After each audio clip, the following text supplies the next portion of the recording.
Assalamualaikum warahmatullahi wabarakatuh. Waalaikumsalam warahmatullahi wabarakatuh. Alhamdulillah, hari ini kita bertemu lagi dalam pembelajaran biologi.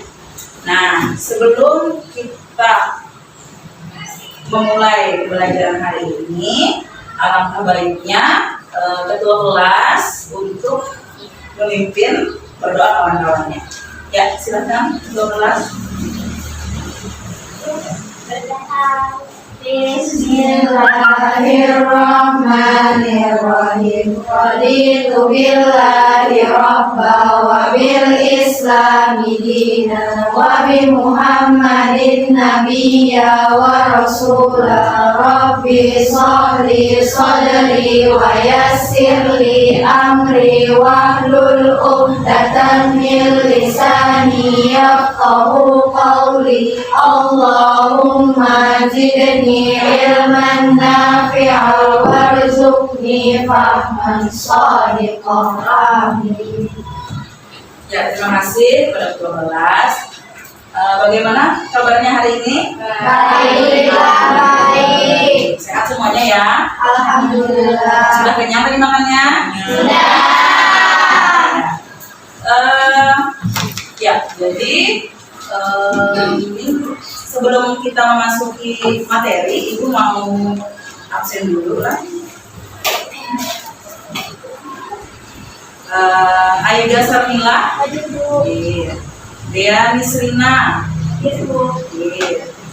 Eka Nur Anissa, Evi Aulia, Firda, Khadijah, Zahratun Niam, Hadijah Soleha, Mawarda, Esir, Nabila, Nur Rahma, Nur Halisa, Soleha, Siti Mutrika, Siti Rosida, Wafa, Zahra, Nur Sifa, Farida, Mutiara Zahra. Jadi satu orang ya yang sakit. Minggu sebelumnya kita sudah mempelajari tentang substansi atau materi genetik. Substansi atau materi genetik. Nah, kita sudah mempelajari tentang gen, kemudian mempelajari DNA dan juga kromosom. Nah, ada yang masih ingat materi minggu lalu? Coba Evi Aulia. Nah, Evi, kita sudah mempelajari tentang DNA, ya kan? Nah, apa saja komponen dari DNA? Komponen DNA itu ada fosfat, gula, dan basa. Ya, ada fosfat, ada gula, dan ada basa. Nah, jadi DNA ini adalah salah satu dari materi genetik. Nah, sebelumnya Ibu mau menampilkan. Coba lihat gambar berikut. Nah, ini ada huruf-huruf. Ada A, huruf A, ada huruf G, ada S, T, dan U. Apa ada hubungannya huruf-huruf ini dengan materi yang akan kita pelajari hari ini? Ada. Ini huruf apa sih sebenarnya? Iya, ini adalah bahasa nitrogen. Nah, A itu apa? A itu apa kemarin? Adenin. G itu adalah guanin. S itu sitosin. T itu limin. Nah, dan U urasil. Nah, dari empat ini, adenin, guanin, sitosin, dan timin ini adalah basa nitrogen penyusun apa? Penyusun DNA. DNA. Nah, apakah ada hubungannya huruf-huruf ini, bahasa-bahasa ini dengan materi yang akan kita pelajari hari ini, yaitu sintesis protein? Adakah kira-kira hubungannya? Ada, betul sekali. Nah, jadi hari ini tujuan pembelajaran kita adalah yang pertama, kalian akan menganalisis tahapan sintesis protein. Nah, dan yang kedua, kalian akan menganalisis kegagalan yang mungkin terjadi pada tahapan sintesis protein. Kaitannya nanti dengan sifat yang dihasilkan. Nah, silahkan coba lihat ini.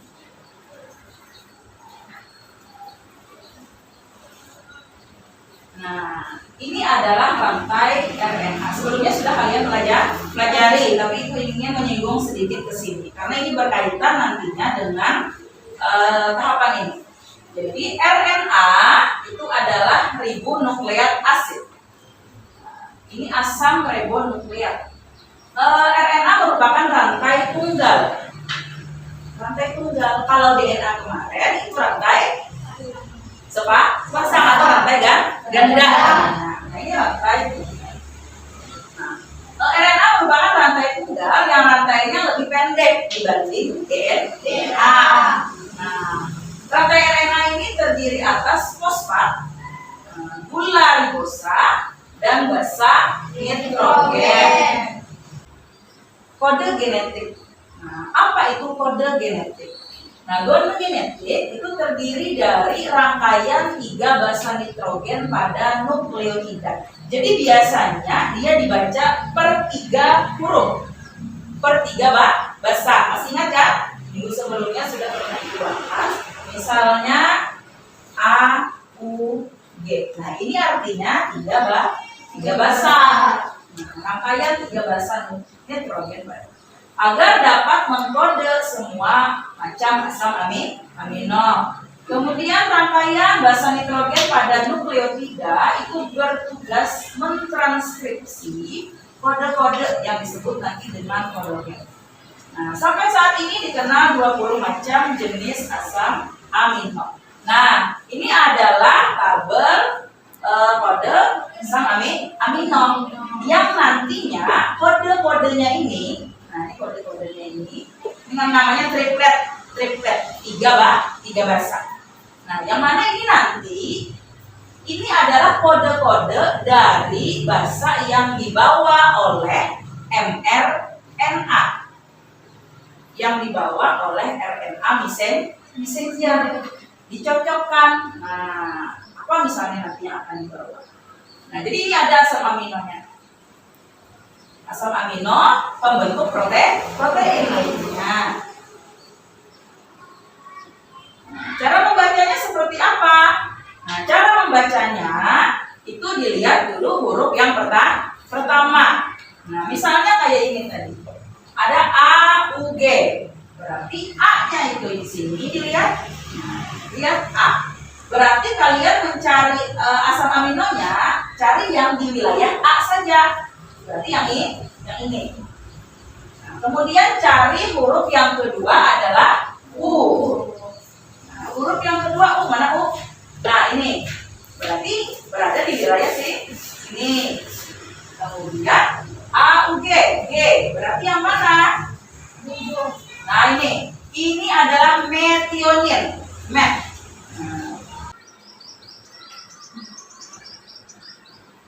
Nah, yang ini adalah apa? Ini adalah enzim. Enzim RNA polimerase. Dia datang dari mana? Datang dari sitoplasma. Nah, enzim ini nanti berfungsi untuk membuka rantai DNA. Ini DNA bukan DNA yang memakai. Ini membuka rantai DNA. Karena DNA tadi kan bentuknya berupa rantai ganda. Untuk apa dibuka? Untuk apa ya kira-kira?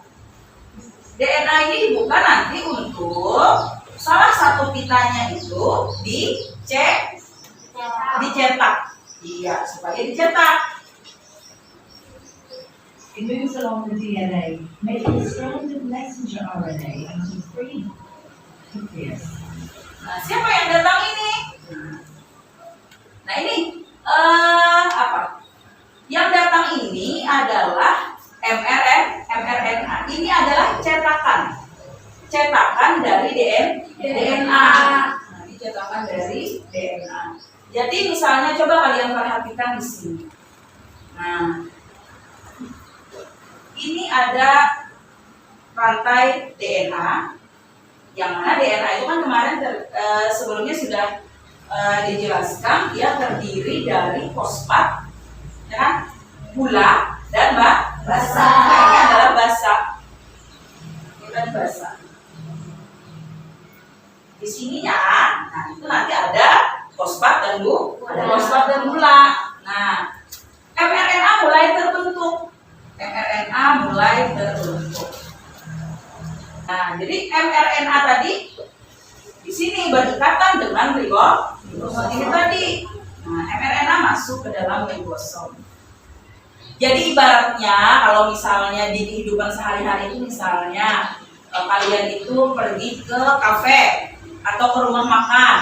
Nah, kalian mau pesan makanan, pesan soto misalnya, pesan soto. Nah, soto tadi dipesan kan? Ada pelayannya. Pelayannya tadi adalah mRNA atau RNA messenger ini, si pembawa pesan menuju ribosom. Ribosom ini dapurnya.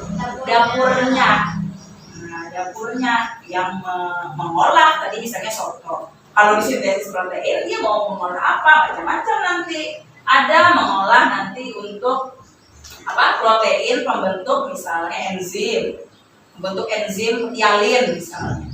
Ada misalnya mau dibentuk protein pembentuk warna kulit misalnya, lain-lain. Nah, ini adalah asam amino, rantai asam amino. Nah, atau namanya rantai polipeptida.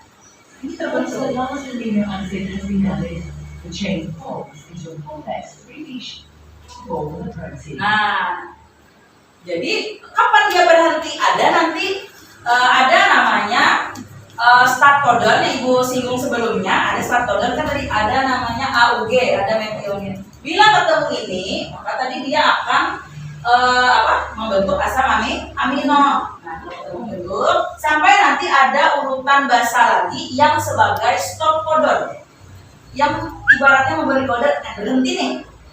Sampai di sini. Nah, ada yang mau bertanya dulu? Ya, Soleha.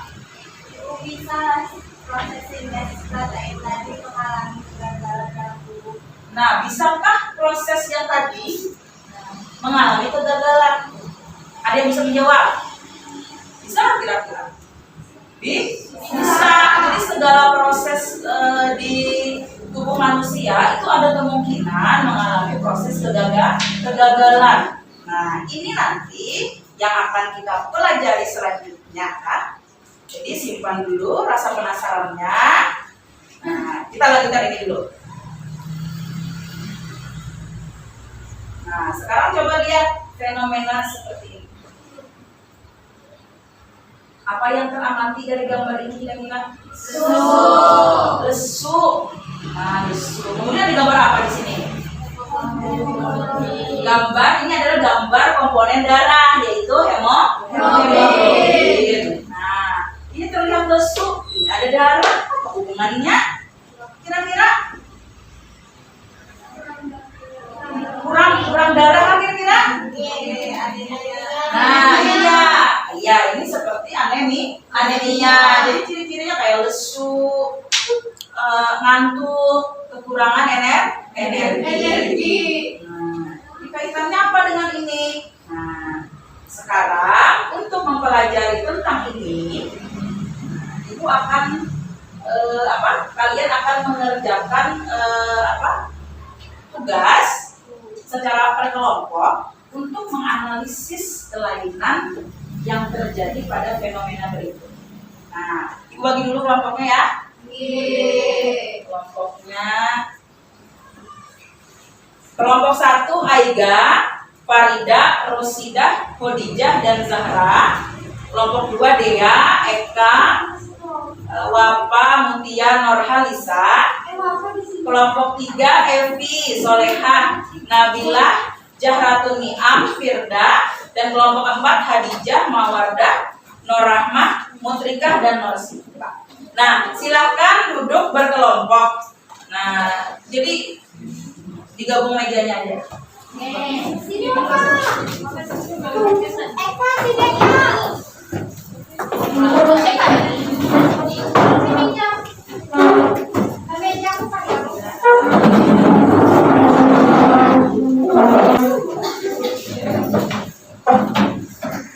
KKS-nya.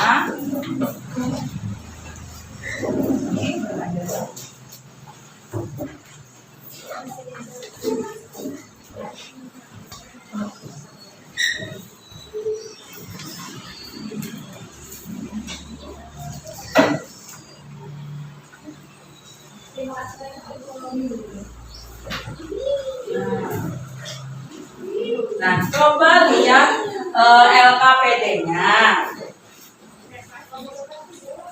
Silakan lihat LKPD-nya. Jadi di dalam LKPD itu nanti di situ ada kalian akan menganalisis tahapan sintesis protein, kemudian menganalisis kegagalan yang terjadi pada sintesis protein. Coba baca petunjuknya dulu. Di situ ada di halaman pertama, itu petunjuknya. Nah, bacalah LKPD, kemudian lakukanlah diskusi. Nah, diskusi secara berkelompok. Kemudian gunakan berbagai sumber. Jadi kalian nanti bisa mencari jawaban atau analisisnya lewat bahan ajar yang Ibu bagikan, dari buku atau dari internet. Nah, ada buah HP kan? Ada. Nah, jadi itu. Sekarang coba lihat ke soal di halaman.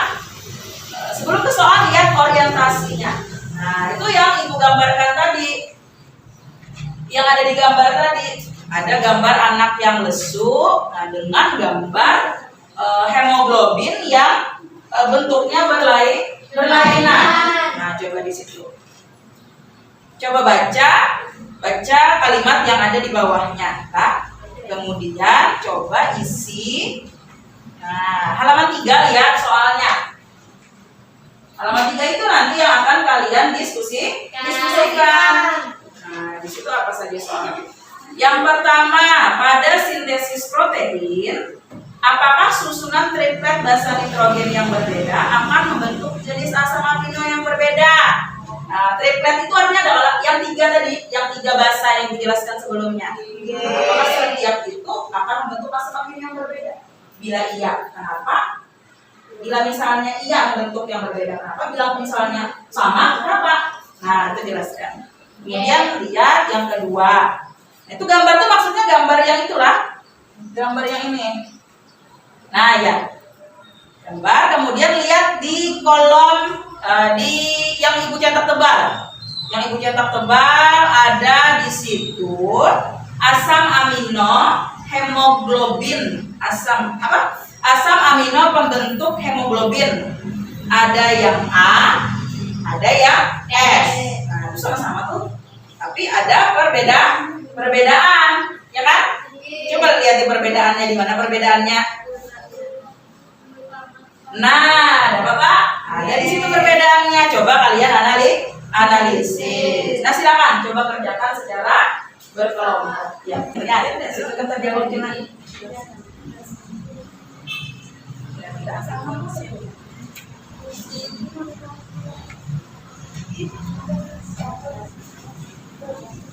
Oh ya, untuk jawabannya silakan tempelkan lah dicatat. Ini soal nomor 1, tandailah 1, ini 2, 3, 4, 5. Karena ada 5 soal per soal.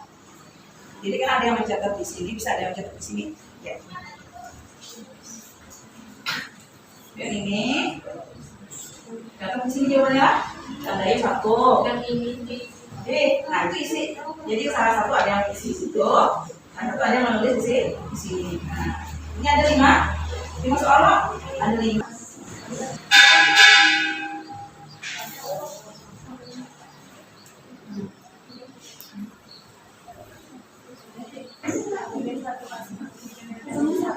Pada gambar-gambar sebelumnya terdapat perbedaan susunan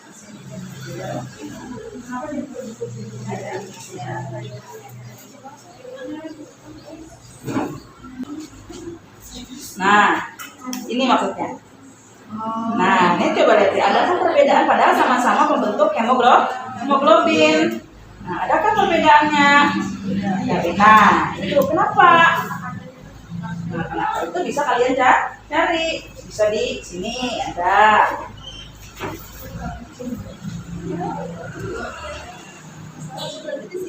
beda.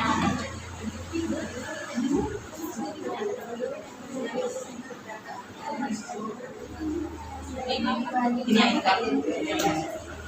Nah, ini.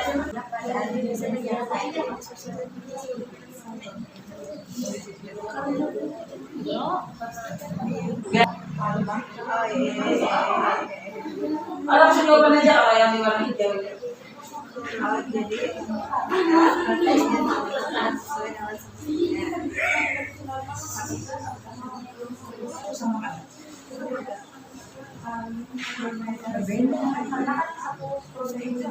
Iya, setiap satu triplet atau 3 kode tadi proteinnya lain lah. Meskipun ada di kode itu yang sama, pada dasarnya memang berbeda. Ya. Nah, ya loh. Nah, ini triplet namanya. Oh, itu ada triplet. Ini asam amino. Lain-lain kan? Lain-lain sebenarnya, meskipun nanti pada beberapa ini kan cuma poinnya memang berbeda. Betul. Itu nomor? Iya. Itu kan contohnya ya, Pak. Nah, kalau dikaitkan lawan tadi, Pak. Kalau dikaitkan lawan sel darah tadi. Nah, apa kira-kira? Nah, yang sudah selesai, silahkan tempelkan di papan tulis hasil kerjaannya. Hah? Ya, yang warna-warni itu, yang hijau, yang kuning, punya kelompok. Ya, silahkan tempel. Nah, yang sudah silahkan ditempel.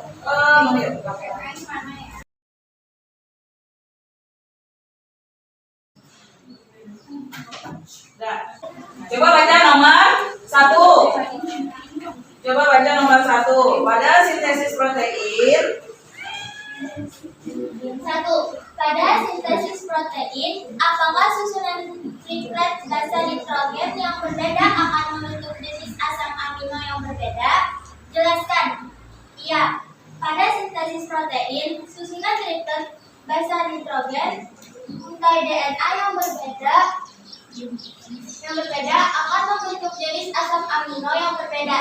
Tapi ada beberapa untai DNA berbeda yang membentuk jenis asam amino yang sama. Iya, sama kan yang lain jawabannya?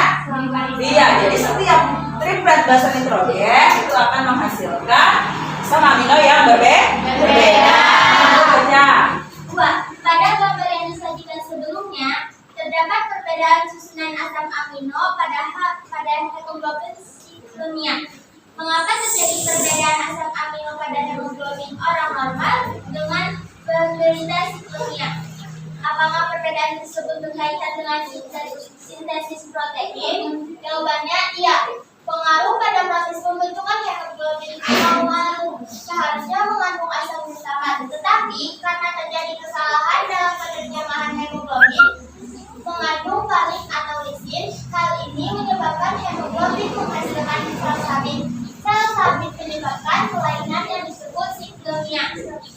Iya, betul. Yang lain ada jawaban yang lain kah? Sama? Sama. Nomor 3, prediksikan apa yang akan terjadi apabila terjadi kesalahan pada sintesis protein. Apa yang akan terjadi? Yang terjadi adalah menyebabkan enzim yang disusun tidak berfungsi sebagaimana mestinya. Protein termasuk zat yang vital dalam tubuh manusia. Protein terdiri dari asam amino. Protein dapat mempengaruhi sifat suatu organisme dan mempengaruhi proses-proses dalam tubuh. Sebagai contoh, enzim adalah zat yang disusun atas protein. Jika terjadi kesalahan pada pembentukan protein, tentu saja akan menyebabkan enzim yang disusun tidak berfungsi sebagaimana mestinya. Iya, jadi protein yang akan dihasilkan itu berbeda fungsinya. Misalnya kayak penyakit, misalnya pada bentuk sel darah merah tadi, bentuk hemoglobin, yang harusnya bentuknya bulat, akhirnya bentuknya bulan sabit, akhirnya fungsinya akan berbeda. Menghindari adanya pernikahan dalam hubungan darah yang sangat dekat, menjaga pola makan, selalu cek kesehatan tubuh, mengelola pikiran agar tidak stres, melakukan uji genetik khusus untuk membantu diagnosis awal. Iya, jadi menguji. Nah, itu salah satu biasanya ada orang-orang yang menguji kelainan genetik sebelum melakukan perkawinan. Itu salah satunya. Kemudian yang kedua bisa dengan menghindarkan dari perkawinan yang hubungan kekerabatannya itu sangat dekat, karena itu bisa memunculkan sifat-sifat resesif yang muncul. Nah, ya silakan kembali. Tepuk tangan untuk kelompok 1. Nah, jadi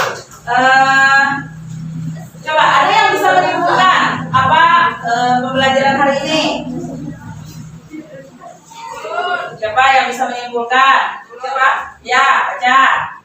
Apa kesimpulannya? Yang pertama, Jadi kesimpulannya itu yang pertama. nyari. Jadi kesimpulannya itu yang pertama, sintesis protein itu terdiri dari 2 tahap. Nah, yang pertama itu ada transkripsi, yang kedua ada translasi. Iya. Transkripsi itu proses di mana terjadinya pencetakan mRNA dari rantai DNA. Kalau translasi, proses penerjemahan kode-kode genetik pada mRNA dari asam amino. Iya. Yang kedua, Lalu kesalahan yang terjadi pada tahapan sintesis protein itu biasanya adalah saat penerjemahan kode genetik menjadi asam amino. iya. Nah, jadi kesimpulannya sudah disampaikan oleh Anjus Soleha bahwa transkripsi ada 2 tahapan sintesis protein. Ada tahapan transkripsi, ada tahapan translasi. Nah, tahapan transkripsi di situ proses pencetakan rantai mRNA, yang nantinya akan membawa pesan menuju ribosom. Kemudian tahapan yang kedua adalah translasi. Di situ tahapan pembentukan nantinya asam amino. Kemudian kesalahan yang terjadi pada sintesis protein itu bisa menyebabkan protein yang dibentuk akhirnya berbeda. Dampaknya apa? Dampaknya menghasilkan menyebabkan kelainan, bisa menyebabkan kelainan pada tubuh makhluk hidup, misalnya penyakit apa? Siklemia tadi. Nah, itu ya. Paham sampai di sini? Siklemia tadi menyebabkan apa? Karena bentuknya bulan sabit, sehingga nanti biasanya pada saluran pembuluh darah itu dia mengalami penyumbatan. Akibatnya suplai oksigen menjadi terganggu. Akibatnya orangnya tadi bisa lelah, kurang energi. Ibu mau menanyakan dulu nih, sejauh mana daya tangkap kalian tentang pelajaran kita hari ini. Nah, coba Farida, apa yang dimaksud dengan proses translasi dan terjadi di mana?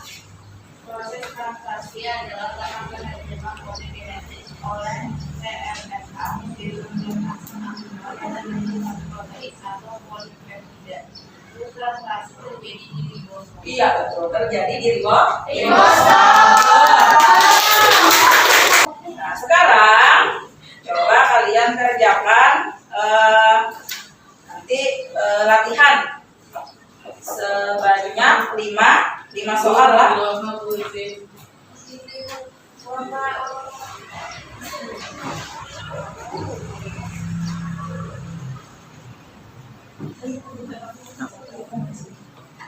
Nah, karena waktunya hampir habis, nanti ini kerjakan di rumah.